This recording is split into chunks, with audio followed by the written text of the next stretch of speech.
Hello everyone, welcome to week 2, our week 2 league battle. Now I do have a little bit of housekeeping to do.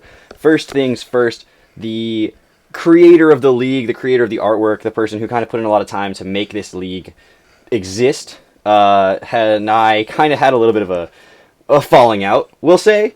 And so he has decided to reclaim his title, his name, all the rights to the image, which I don't know if there were technically rights to the image by, the official standard, but I don't want to get into like a big hassle about it, so we're just going to change our name. Not a big deal. So the PGBA lasted for a total of 1 week, and we are now going to be the TBL, which is just the Twitch Battle League. It's a name we're just going to run with for a little while, at least for Season 1, just to have some fun with it. Again, this is just for fun. It's run through my Twitch channel, and we're just going to see how this goes, but don't worry about the name change. It's the same league and everything.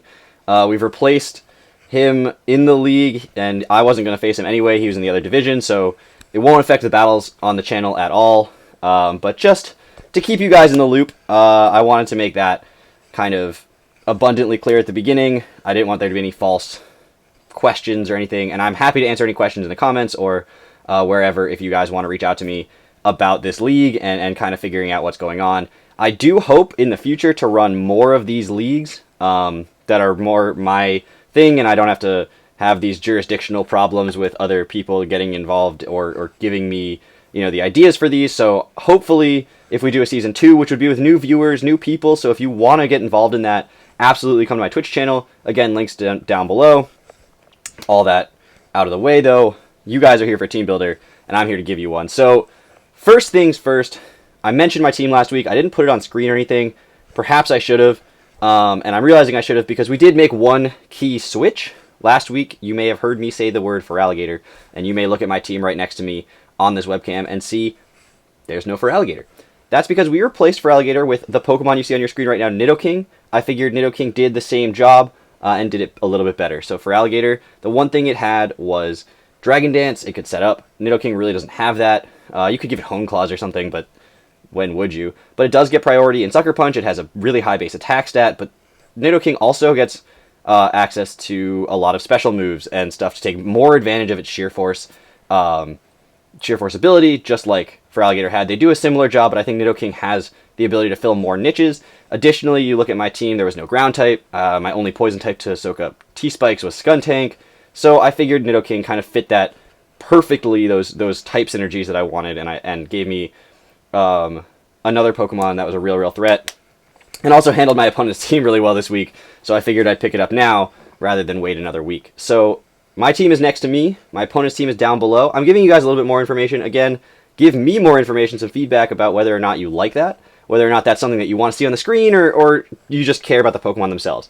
But we'll go through it really quick. So my opponent's team of Tapu Fini, Magearna, Salamence, Gengar, Swampert, and Amoonguss, Porygon 2, Tornadus Eye, Hitmonlee, Cradily, Electivire, and Dusknoir. Now, he's made a couple of changes as well. Don't know if you guys care about those, but I thought this was the scariest team when he first drafted it, and he's made changes to make it even better. For instance, he drafted Moltres, and he replaced it with Tornadus Eye. That's terrifying. That's actually a really scary switch, and I'm not a big fan of the fact that I have to face that now. Not that I expect him to bring it this week, but we'll get into that in a second. So I'm giving you guys access to the knowledge that I take into account very heavily when making my team. I use the opponent's Pokemon's base speeds, whether or not I think they're going to be special or physical, and then what removal he has and stuff like that when I'm thinking about setting up entry hazards. Now, all that out of the way, let's go into how I created this team, because this team is a little bit specific. You're going to note every single Pokemon of mine has a higher special defense stat than physical defense stat, because he has Porygon 2, and I never want that Porygon 2 downloading for special attack. Ever. So no matter what he brings it in on, and any of my Pokemon at all, he can bring it in on, all of them have a higher special defense than physical defense, so it's always going to get a physical attack boost if he has download. He could be running, I don't know, Analytic. Does it get Analytic? He could be running a different ability, Trace or something, but I don't expect him to. I expect him to run download, but I'm not going to let him get those downloads to get that Ice Beam, because my team is kind of weak to Ice Beam this week, as you may see. So definitely don't want him getting those +1 Ice Beams off on my team. So first Pokemon here is Nidoking. it's a fairly standard Nidoking, all things considered. The EV spread's a little bit unique, but it's modest max special attack Nidoking at the end of the day, and it's holding a Life Orb, and it's sheer force, and it's just kind of standard, but we gave it 188 speed, which guarantees, as you can see on the screen, that it's going to outspeed any of his... it's going to outspeed his Magearna, which is really the big one. Even if his timid max speed Magearna, I still outspeed that Magearna. It gives me the benefit of outspeeding Porygon 2. If he's running max speed timid Porygon 2, why would he? I don't know, but he might. If he's not running max speed Electivire and not running max speed Hitmonlee, I might have a chance of outspeeding those as well. But the big one was outspeed Magearna every time, because this thing comes in and checks Magearna. It doesn't counter it, but it checks it. It can switch in freely and click Earth Power. If I predict him to go for a switch or something, I could click a different move. A lot of times, I personally like running Scarf Nidoking, but I needed to be able to switch on my move this week, and so hopefully this set works out. This set actually super affects just about everything on his team, except for Dusknoir. Is like the one thing I really don't, and then Swampert. But I'm not worried about Dusknoir, and I have other answers for Swampert, so that's okay. Focus Blast, 2 shots, Porygon 2, even if it's holding an Eviolite, is max special defense, so that means I have to land 2 of them. And with my luck, we all know that's not going to happen, but it's there just in case he's got his Porygon 2 at like 50%, and I can click Focus Blast and hopefully land 1 of them. So next up, we have Ferrothorn. Now, Ferrothorn, again, it looks fairly standard from its moveset. Knockoff, Power Whip, Leech Seed, Stealth Rock. Again, I want to get Rocks up, even though he has a couple of options to get rid of hazards, where my last week's opponent didn't, just because it hits Salamence, it hits Tornadus Eye, and nothing appreciates, getting worn down by Stealth Rocks. Power Whip, this is an answer to Swampert. This is an answer to Finny. I can't touch a Moongus. This thing clicks Knockoff on a Moongus and then switches out. But that being said, I don't think a Moongus can really hit me either, so sure, let's have Ferrothorn via Moongus, and we'll just sit there forever. And I'll click Power Whip or Knockoff, and he'll click, probably Knockoff because it's not quad resisted, and he'll click, I don't know, Giga Drain, and we'll just sit there for eternity. So it's not like a Moongus can do much to me. He could run HP Fire a Moongus, but I'm Specially Defensive Ferrothorn. And again, Specially Defensive Ferrothorn, because of Porygon 2, this team is very hard to count. Like, Porygon 2 is a great Pokemon, and I'm scared of it, so I'm running everything Specially Defensive for that thing. Also, if you look at his team, they are mostly special attackers until you get into the lower tier picks, and again, those Pokemon are lower tiers because usually their base stats aren't as scary to look at. So Amandabuzz. Now, I'm bringing Amandabuzz this week instead of Skuntank. I know Skuntank sort of came clutch last week, but we'll see. I think Amandabuzz, access to the Defog, it's access to Knockoff that really sets it apart from Skuntank in this case, and being able to click Knockoff on Porygon 2, or anything, really. I mean, if I have this thing in safely and I click Knockoff, something's getting knocked off. Tapu Fini and Magearna don't really mind it. Ferrothorn's a pretty dedicated switch into both of those two things anyway, and also has Knockoff, so I'm okay with that. Roost to give it some recovery. And Toxic, I know he's got Finny, I know he's got Magearna and Gengar and Amoonguss, and all these things that are immune to Toxic, but he's also got Porygon 2. He's also got Cradilly. He's also got Dusknoir. These are bulky Pokemon that I just need a way to deal with. And so I gave this thing Toxic. I thought about running Tailwind on this thing to just get my team, get Nidoking in and just outspeed everything and kill everything. But I think Toxic, if I can get rid of Finny, Toxic will really, really help the value of this team long term. Additionally, I do have Lele on my team, so I can bring in my Psychic Terrain and then get Amandabuzz in there and then click Toxic on something else. So hopefully, if he doesn't have his Finny, or if I can kill the Finny, we can get that Toxic off and not worry about it. So next up, we've got Latios. Now, Latios is an interesting set this week. We're running exactly the same amount of speed and timid nature as last week, because we want to outspeed those base 100s. Specifically this week, it's Salamence. I said, you know what, screw it. I could speed tie with Gengar, but I don't really worry about it. Gengar doesn't threaten me so much. I can take any one hit, and I'm running Light Clay, Light Screen Latios this week, because his team is so specially offensive, and I think that Latios can come in safely, and he saw me run Specs last week and just destroy my opponent's team, so I think he's going to be sitting there saying he's going to be running this offensive Latios, and I am. I'm running a, max special attack Latios.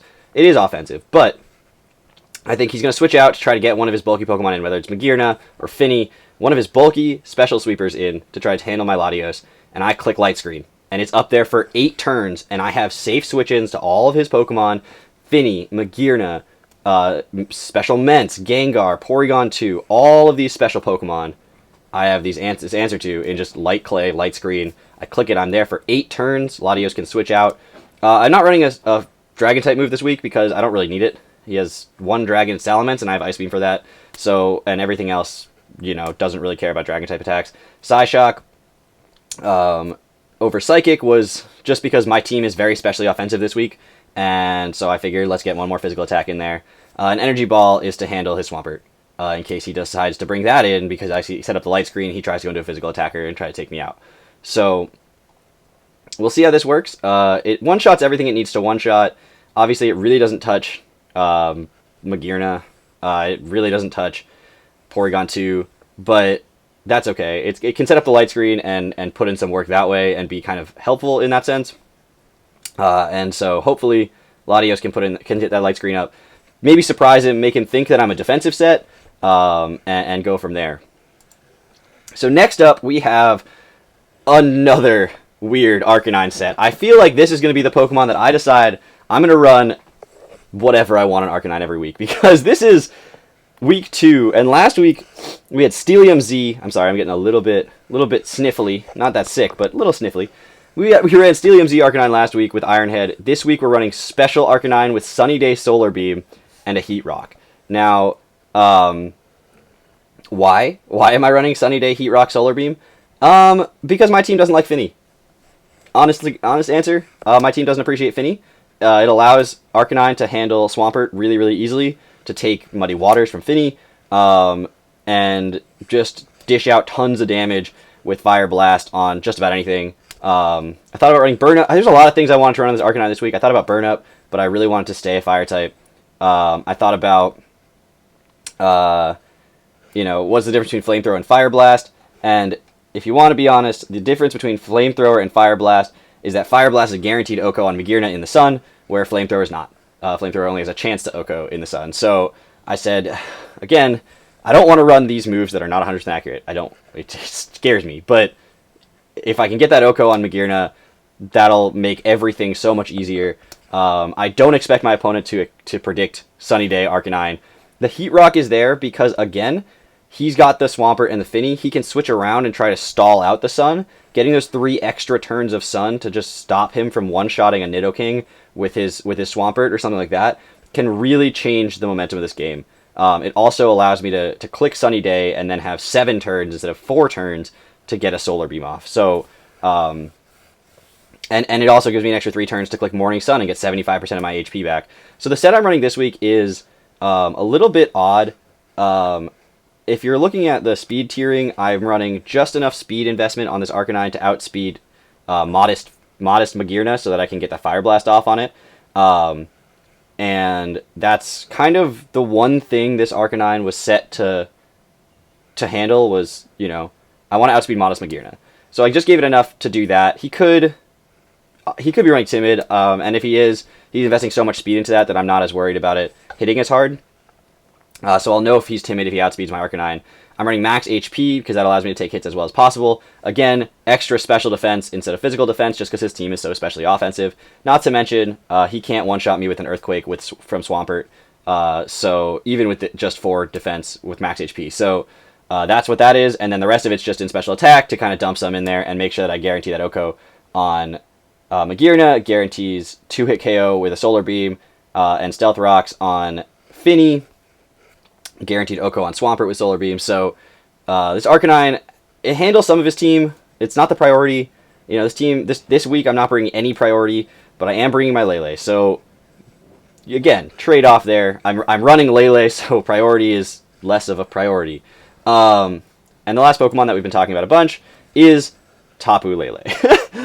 Tapunium Z, in fact, Tapu Lele, running Nature's Madness, Psychic Moonblast, and Energy Ball. Tapunium Z, Tapu Lele. Why? Because it can't one-shot anything. I was seeing what I could do with Choice Specs, I was seeing what I could do with Max Special Attack Modest, and I just couldn't one-shot things as when I needed to. So I said, you know what? and my friend and I were team building together, and we said, you know what? What if we ran Tapu MZ and click Nature's Madness and get 75% on something? Can you do 25% to anything? And the answer to that question is yes, I can actually do 25% to every single Pokemon on his team with the other 3 moves I have after I click Tapu MZ with this spread. So I was like, you know what? That's actually a great set this week. You know, Tapu Lele comes in, scares something, he brings in something bulky, Magearna, Finny. Magearna is the one thing I actually can't guarantee 25% on, but Psychic and Psychic Terrain has a chance to hit 25%, so fingers crossed if he does bring in the Magearna. But after Stealth Rocks, you know, that's another 6%, and we just keep adding it up, and hopefully Psychic takes it out from there. But, yeah, so we kill Nature's Madness with the Tapu MZ, get 75% on his Finny, get 75% on his Magearna, get 75% on his Swampert, his Amoonguss, his Porygon 2, any of these bulky Pokemon, and then we just click one more move and kill it. And that's the idea, is this Lele can come in and get 75% on something and then do 25% more.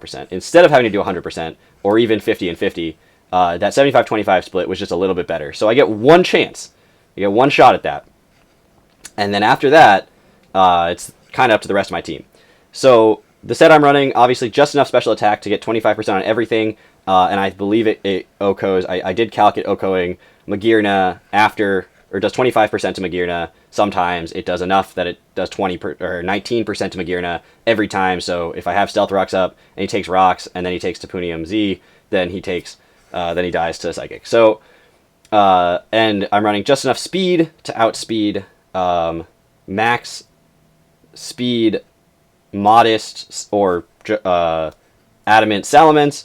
Has the added benefit of outspeeding max speed Jolly Hitmonlee without a normal gem or an unburdened boost, which again, Tapu Lele hard counters Hitmonlee because Hitmonlee needs Fake Out to get off his normal gem unless he goes for like a rapid spin normal gem boosted, which doesn't, you know, I'd rather him do that. So Tapu Lele can absolutely be my check to a Hitmonlee to stop that Fake Out from going off, because he can't get the priority. Psychic actually does one-shot a Hitmonlee, and I outspeed him if he doesn't get the Unburdened boost.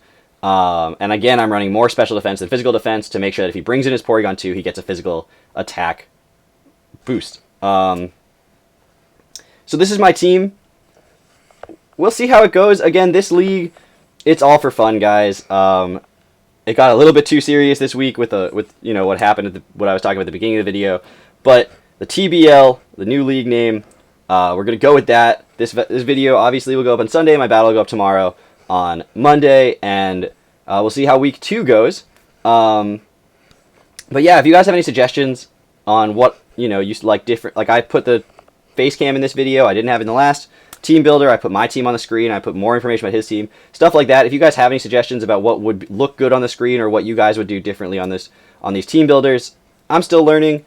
Additionally, I don't have ideas for an intro or an outro, so if any of you guys have those ideas, by all means. And if any of you guys are good at art and want to do some artwork for the TBL, I'm also super down. So, I don't know if anyone's actually still here, because we finished the team builder. But thank you again for watching if you are still here, and if not, well, thanks for watching whatever you did watch. And I will see you guys tomorrow with the actual battle, and we'll see how this team performs.